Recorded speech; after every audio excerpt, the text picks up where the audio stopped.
I'm going to give you a spot to take a screenshot right now of our reference photo. This comes from Unsplash. The artist's name is, you can see, Hare Krishnan. So let me put us on pause and we'll get an overhead view.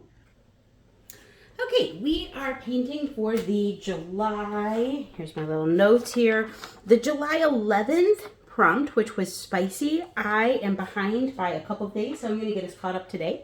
It seems like on the weekend we always have all these plans. This time it was my daughter's plans, and so I just didn't get a chance to film until today. But I'll get us caught up and then we'll go back to trying to get one video out a day. We are going to paint today on, or I'm going to paint on hot press Meeden watercolor paper. If you have not painted on a lot of different papers, this is a great pad to start with. It's pretty affordable. It is 100% cotton. I only paint on 100% cotton at this time. When I started, I used a lot of cellulose paper. I realized that when I was trying to get a lot of results, that I was really unhappy. I thought it was me. And then I figured out once I painted on some 100% cotton paper that it wasn't me, it was the paper. So if there's one thing that you invest in, even as a beginner, it would be 100% cotton paper. You don't have to get expensive 100% cotton paper. There's a lot of options out there that are affordable. But when you work on that cellulose paper, it's just really, the results are not the same. And it's really hard to get some of those wet on wet techniques. The paint doesn't flow as well. You get a lot of water blooms. The paint actually isn't as vibrant. The cotton pulls, or I don't know, I'm not quite sure the science behind why, but the pigment is stronger and the colors are more vibrant when you work with 100% cotton. So that's my little, please get some good paper sales pitch. Don't make the same mistake I did. I've been painting for about 2.5 years, and for the first, I would say at least year and a half, I used crappy cellulose paper. This pad is cool because it has 5 sheets of rough, 15 sheets of cold press, and 10 sheets of hot press. So you can really experiment with some different kinds of paper. I don't use hot press a lot. I'm going to use it for today because it's good for when you want a really smooth surface. It does handle the paint differently, so I'm learning how to use it. You might see me bobble a little bit today because I'm sort of pushing my skills with this and trying to extend my techniques. This does come on a block.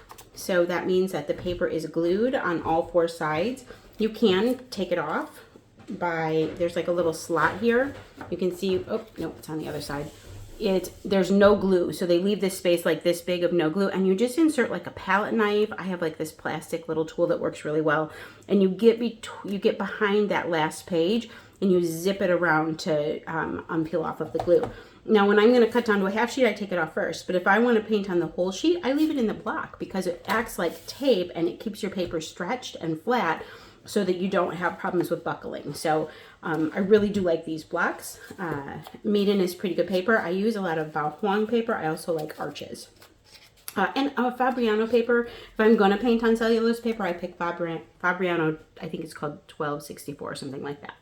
Okay, so that's my little paper advertisement. Let's get to the actual tutorial. I'm going to get my drawing pencil, and what you can do, I'm going to try to sketch this out pretty quickly. It's a pretty simple shape. And then if you want to sketch with me, you can. If you'd rather trace, then I'm going to try to make my pencil lines dark enough that you can take a screenshot and then print that out and trace from there. So when I look at this pepper, when I think about a pepper, I think like, oh, pepper stem, but actually the stem is fairly long. So I like to use my fingers on my reference photo to kind of measure up. And the stem is almost a third. So that's what I'm going to be thinking about, is like my stem is going to take about this much room and my pepper is going to take about this much room, okay, on my paper. And it's such a simple shape. So we're just going to kind of come like this to create the end of the pepper. And then we kind of come down. It kind of curves up at the tip. And this top is a little more flat. So there's more curve on the bottom than there is on it. That's about it. That's as easy as drawing this pepper is. Now it kind of bends like this, right? It's got like a, because you're seeing it's 3-dimensional. And then that green stem comes off of there. Okay, my sketches are sometimes a little rough, but I refine them as I go or when I paint. Now what's interesting about this stem is it curves. So it comes here, I'm going to take the top and then it curves down. And so what we're going to do is, so you see kind of like a bend here. This is going to be, oh, we're going to develop some nice three-dimensional work with this. Okay. And it's just a little ragged there. All right, now I'm going to take my pounced eraser, clean these up just a little bit. And then after that, if you want to take a screenshot, then we'll start painting. One of the things I liked about this image for Spicy is that, well, it lets us do sort of an illustration style painting, which I really enjoy doing because it's all about the developing. When you do this kind of painting, it's all about developing the dimension using highlights and shadows. And this has a really neat shadow. It's got kind of a, this kind of comes like this. I'm going to paint in a really light, or not paint in, draw in a really light shadow. So like this is where the stem comes, because it'll be easier for you to develop where the shadow is if it's there already. There's like a little shoulder here. It comes close to the pepper here. So, and then it kind of separates again. And the reason that happens is because the pepper is curved. So here, the pepper is really, it's resting, like this is a table, the pepper is resting right here on the table, and then this is curving up so that there's more distance with the shadow here, and it's curving up here, so there's more distance here. So the shadow is flat because the table surface is flat, and the pepper is curved, so the shadow sits a bit differently on the pepper, if that makes sense. Okay, so that's going to be the drawing. Go ahead and let me go like this. Take a screenshot, and we're going to start painting this. All right, so everybody had time to screenshot. I'm going to start lightening my lines because I don't want them to be the, I don't mind if you can see my pencil marks a little bit. I always think about, okay, this is art and the pencil is part of the art. And so I don't need a super refined piece. I like it to, not trying to make a photograph. I know that there are artists out there who that's their goal and they do an amazing job. That's just not my goal. My goal is to have something that's a bit expressive, that explores. I really love how shadow and colors and highlights work together. So a lot of times when I'm approaching my art, that's what I'm really looking at, and that's what I'm expressing. It's just kind of that interest. And all right, okay, so enough talking. Let's get our colors. Go ahead and hydrate your paints if you haven't already. I did a little bit earlier, but mine could probably use another spritz. So we're just going to give it another spritz. We're going to be using reds today because it's a red pepper and orange, and then some greens. I think for this, I'm going to use, a lot of times I use sap green because it's a great green. It's probably, I have sap green, and then I have only two greens in my palette that are true greens. This is kind of a green. This is phthalo green blue shade, which is kind of more like a teal color. And then these two, this is sap green, which is a fantastic color, really great to have on your palette. And you can mix it with some yellows or some blues to get some really just bright, nice, but you can dull it out by adding a little pink in.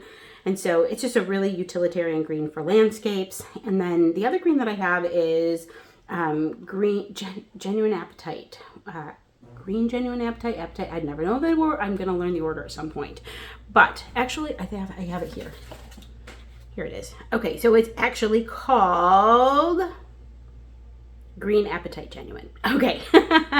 and you can see it's got this kind of earthy green to it, but when it gets light and separates, it has almost a celery green behind it, and it does a lot of the pigments are very granulating, and so it does some separating, and so I really like how it has some really interesting effects. So anyway, let's work with, I'm going to work with we're not going to start with a huge brush today. We're going to start with a smaller brush. I'm going to start with my size 6, and I'm going to paint in, we're going to work in layers and do some glazing techniques for this. So we're going to start with an orange.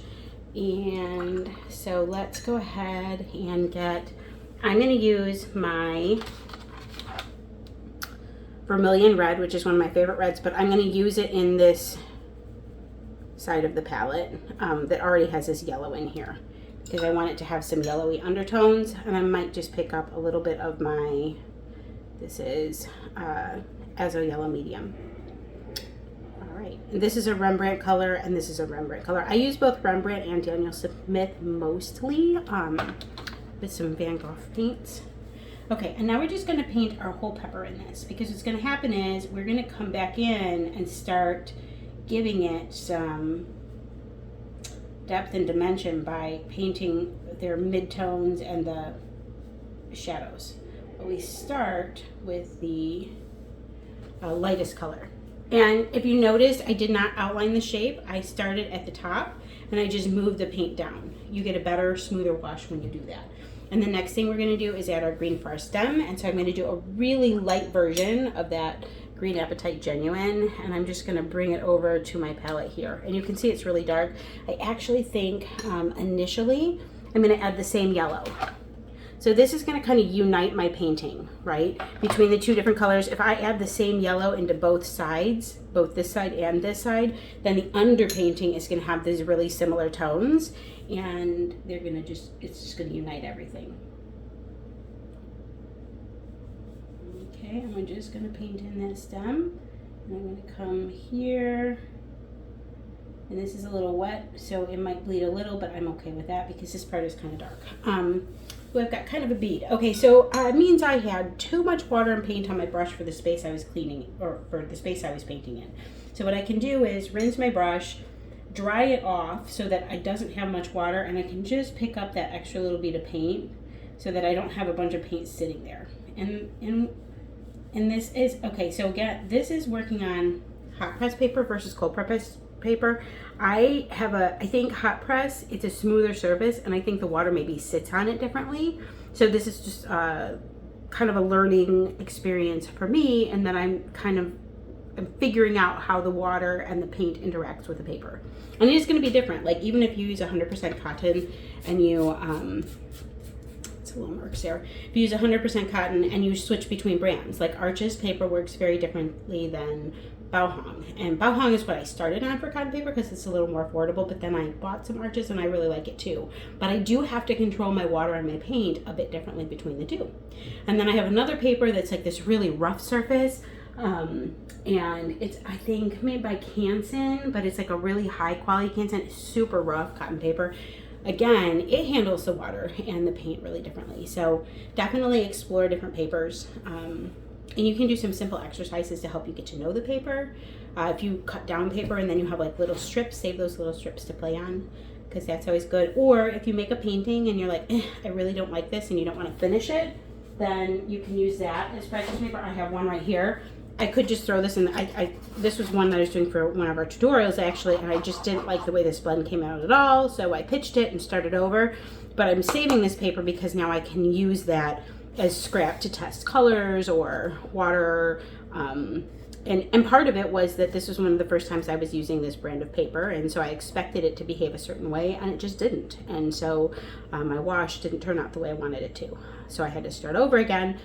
And you know, that's going to happen. But it's important to switch paper brands, because if you're only using one paper brand and then you need to paint on something else, you're going to have a hard time adjusting. So I do think it's a good practice. Okay, I've rambled on a lot about paper today. I should subtitle this video. It's a tutorial about spicy, but also it's about paper. Okay. This should be dry enough. It's not 100% dry.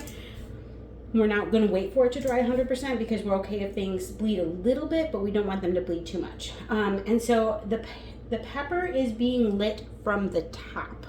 And so that's why we have such a perfect little shadow here. And what's interesting about these shadows is there's like a little bit of backlight that happens in here where the pepper is actually reflecting onto the white surface. So you get some like red undertones to the shadow and some green undertones to the shadow here. So that's kind of cool. So we're going to paint that in next. And I'm just going to take a bit more red into that orangey mix that I had, right? So this is my orangey mix that I had. I'm going to add a bit more of this vermilion red. Vermilion is a very orange based red. I like it a lot. It's one of my favorite reds. I use a lot of quinacridone rose and I use a lot of vermilion, depending if I need a cool or and this is not red, it's actually quinacridone rose, it's a pink color, but I'll mix that in. And so I tend to not use carmine or This is, I think, permanent red as much. So I use these two the most. Okay. And so this pepper is not perfectly smooth. It's got some bumps, and we're going to see that here. So the first, it kind of comes like this, and there's a little highlight right here that I'm going to leave. So it kind of comes like this, and it's got this little highlight here. So I'm just going to kind of paint around that. And then there's another highlight that comes like this, and there's another highlight right here that I'm going to leave. Smaller than that, there. Okay, and then the rest of the pepper I'm going to paint in this color for the, like, those are the two lightest highlights, right? And let's see, it comes down like this, and then it kind of comes, there's like a little bit of a highlight there, but it kind of connects. We're going to connect that actually. Okay, sometimes I'm deciding what I'm doing as I go. All right, there. And then this kind of comes down. Actually, here we go. We're going to paint the rest of the pepper in. Okay, because this is only for the lightest color. Now, let's go ahead and get some of this red that I don't use very often, this carmine red. While this is still wet, and we're going to work some of this darker. This has got a red with a lot of blue in it. So you can see I'm going to mix that into my pile of red that I already have. And there's a shadow that comes here, but it's got kind of a soft edge. So we're going to paint it like this. And it kind of comes down. Oops. And then there's like another bump here. So we're painting in like where the pepper has sort of ridges or bumps, right? So that's why it's not perfectly even. And then it comes down like this. Okay, and now we're going to take the same color, and it bends in the back of the pepper, like here and here. Okay, do you see how all of a sudden we have some really interesting dimension? And we're going to add some more. Now, the other thing is that this is a softer line right here. So I'm going to take my brush, and you can move to a smaller brush if you need to. I've got some water in it, no paint, and I'm just going to soften this out just a bit. I'm just touching that edge, right? Just to soften it. But I still want to have some texture there. So, because I want you to be able to see that this pepper is not perfectly smooth, because it's not. And look at how automatically that just gives it a really interesting look. Now we're going to come into the bottom here with some purple, because it's really dark here. Remember, our light is coming from the top. I'm going to blend this a little because this is kind of there. So just go ahead and touch your brush where you need to blend it a little. And what's interesting, I'm going to get a little more of my carmine actually. The highlight for this is strong right here, but there's just a bit of darkness coming here. So I'm going to just add that in a little bit. And if I get too much, which I did, like it came down too far, I'm going to get my brush really dry, and I'm going to come in and I'm just going to take away some paint here. There. Oh, I really like that. Okay. We've got some really interesting things happening. I'm super happy with that. The next thing we're going to do is add a really darker color down on the bottom. And you see how this is kind of rippling? It's not exactly like that in the picture, but I just think this looks really cool, so I'm going to leave it alone, whether it's like that in the picture or not. This is where you get to take that artist creative license. It's your painting. You're not trying to, you're using the picture as a reference. We're not trying to make it exactly the same. Okay, so I'm going to use a purple. This is permanent blue violet, and I'm going to pull that into here, and it's going to create this really nice deep rich red. I'm going to create a bit more red because I want a bit more intensity to this, but I want the depth of the purple. There. Okay. Ooh, that's really nice. Okay. Perfect. And I'm going to come along to the bottom of the pepper, and it's just right at this tip. Right, but as it comes to here, towards the center of the pepper, it kind of reflects up, right? And remember, we had kind of a lump here. There's a kind of a, and then it kind of comes down, and this gets narrower. Oops, I want this line to be smooth. So my bottom line, I'm gonna keep really nice and hard. And I'm gonna work really hard to keep that nice and smooth because the edge of my pepper is pretty smooth down there, right? And then we're gonna kind of come up. There's actually kind of like a ridge right here that has an interesting shadow. We're gonna put that in there, and this has an interesting shadow right here. So I'm gonna paint a little bit of my red here, and then the same thing is here. I've got these, it's almost like the pepper's kind of bumpy slightly, and so it's got these shadows here. Now I need to soften all of those edges, so I'm going to switch to a smaller brush. This brush holds a lot of water. I want to soften these edges, but I do not want to add any real water to the painting. So the best thing to do is to get a smaller brush. I'm going to use my size 4. I'm going to get it wet, and then I'm going to drag it across my sponge really well. You can tap it on a paper towel if you want to. And I'm just going to go along here, along where these edges are, and I'm just going to soften them up by just painting them out just a little bit, right? And I'm going to, and okay, now I can see I'm grabbing at my paint weird. So I'm going to go ahead, do the same thing, rinse my brush, pull a lot of the water off, and then go back in to soften this. This is tricky, so if this isn't working for you exactly the way you are thinking, that's okay. Just work your way through it the best you can. This is definitely pushing skills if you're new, but keep practicing making these soft edges because they are really, you can take a lot of advantage to. Look at how interesting that is. Oh, I love that. Okay, and you still see this like highlight that kind of goes down the center. I'm going to blend this together a bit more. All right, and now I want to soften up down here.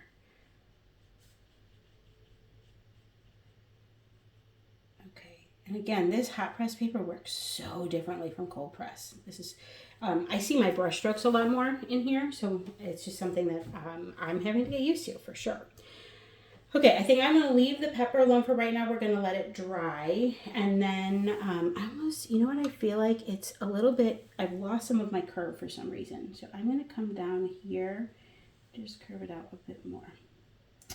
And I'm going to do that, I think, with more purple. I'm going to give it like a super dark, yeah, my bottom is going to be super dark. So you see how I've got a lot of purple? I'm just going to pull that in right here.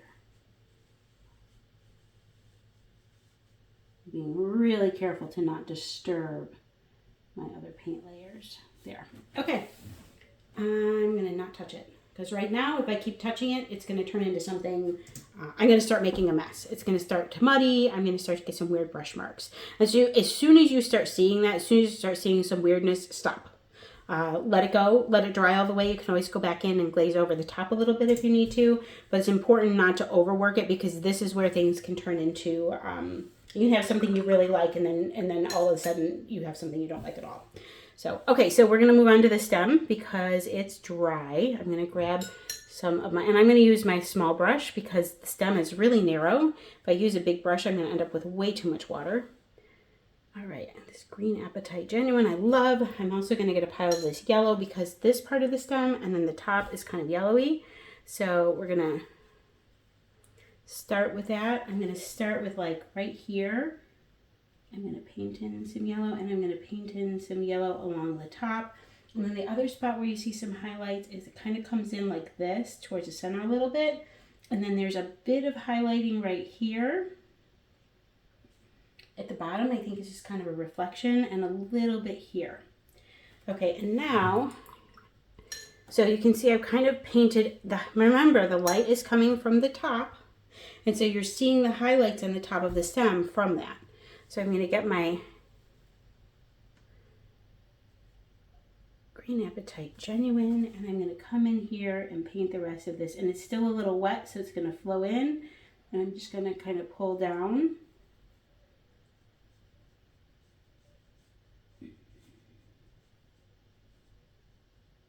Oops.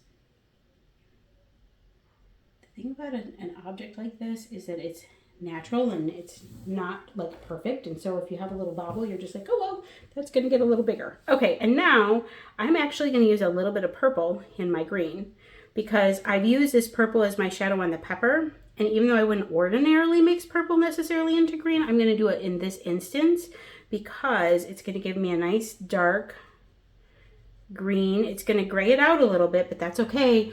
And again, this is going to unite. This is what unites the painting, right? We use the same yellow for the undertones. We're using the same purple for the shadows. And so it's going to help it. And so there's like kind of a ring here. So I want to get that. And I'm just going to come along the bottom of the stem. And this top art is wet enough that it's kind of bleeds in there. And I'm kind of making it a little jagged because the stem is. You can see on the stem that it's got like it's not perfectly smooth. And this part is really in shadow because this is where it's bending down. So I'm going to put some nice dark color there. I might even get just a little bit of purple and pop it in here. You're like, but Stacy, purple isn't green. It doesn't matter. See how that works anyway? And I'm going to do the same thing right here because this is pretty dark. So I'm just going to get my purple in there. There. Oh my gosh. See how well that works? It works really well, even though our stem, if I'm looking in my photograph, has no purple. But it just creates this really deep, dark shadow. And that's exactly what I wanted. So I love how you can play with colors that way. Okay, and then I'm going to come back over here and just give some depth and darkness here. I'm not going to add my purple here because it's not that dark right here. I just want it in those two places. And I might even, okay, so now what we might do, this is drying a little bit. I'm going to go in with my purple. I'm mixing it into the red, but it's mostly purple. It's barely red. And I'm just going to come along the very base of this to really put it in shadow so that you can see, like, I'm going to tilt my paper. I do this all the time. If you need to tilt your paper in order to paint smoothly, please tilt your paper. I think my head's probably in the way, but that's okay. All right. Now I've got this really nice deep color. We've got to let this dry. I could go back in and we could do a little bit of let's do a little brightening. So I'm going to go in with my bright red, my vermilion as a bright red here. Because I've lost a little bit of that in my pepper. And I just want to, this should be a bright red. And I'm going to go into some of these medium spots, like right here. And just add in some of that. And kind of like here. There we go. I'm just kind of tucking this into some spots. Because I want to make sure, this pepper is ultimately, it has all these shadows and highlights. But ultimately it's red. Right? All right, so we're just this is called glazing. We're just glazing over the top. I want to make sure, do not do this. You don't want to use too much water. You want to make sure there's not too much water and in your brush, because you'll create all sorts of weird water blooms. And I'm just kind of covering over things. Not necessarily everything, but most of it. I'm going to come down to this purple. And if you start scraping away at the bottom layer, you want to stop and readjust. This is, I don't want to call it risky, but kind of. This is a spot where if you're not careful, you can wreck your painting. So when I do these glazing things, it has to be dry all the way. There we go. I'm a little bobbly here. Okay, now I'm going to go back in with that carmine. I'm just kind of playing with things right now and just fixing where I need to. I'm going to go back in with my carmine and purple, and I'm just going to hit right here.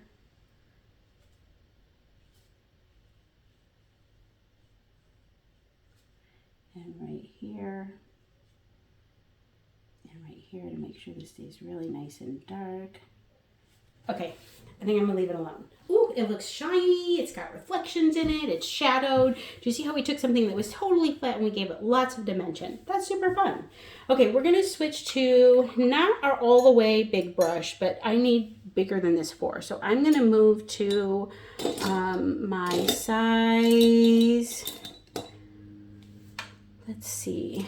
I'm gonna move to my size 5. You can move to like a 5 or a 6. You don't want to go all the way up to an 8. And we're going to handle this shadow. And what's interesting about this shadow is this is a white surface. We're going to leave the background white. I don't do that a lot of times, but we are in this case. And so sometimes what I'll do, like if I don't want it all the way, I'll show you what I do but first let's work on the shadow. So the shadow is a gray, but it's a green gray. So I'm going to take my pile of green here and I'm going to touch just a little bit of this purple in, and that's going to gray it out. Because remember, you can make gray with the 3 primaries, which is pink, yellow, and blue, or yellow, blue, and red. You have to use the right tones, warm or cool. But when we use green and purple, green is a mix of blue and yellow, and purple is a mix of red and yellow, or I'm sorry, red and blue. So you can use those 2 colors to make this kind of gray color. There's a little bit of undertone of pink in here, and that's good because our pepper has an undertone of pink. We're going to push that a little bit to the greener side when we do this part of the shadow, but we're going to start with this part. And so I'm just going to come in. Remember, we had that line before, and it's bigger here, and then it gets skinny because it's close to the paper. I'm actually going to let myself touch where that pepper is, and then we're going to come back out here where you can see how the pepper raises up, right? Okay, and now I'm going to mix just a little bit more green into that shadow color for the stem, because it actually just kind of reflects that way. And what's interesting about this, I'm going to kind of dot it in. And now I'm going to get, this shadow gets lighter for some reason here. So I'm just going to make it lighter. I'm going to make it lighter by dipping my brush in water and just pulling it out. And I'm going to make it even lighter by pulling it this way. There. Okay. Now, there's a bit of red reflecting right here. So I'm going to pull a bit of red, but I'm going to push that red into my gray pile, because I still want it to be gray. It's still a shadow, but it's just right here. So we're going to kind of pull that in and pull that in here. Then let's take our brush and just soften that out.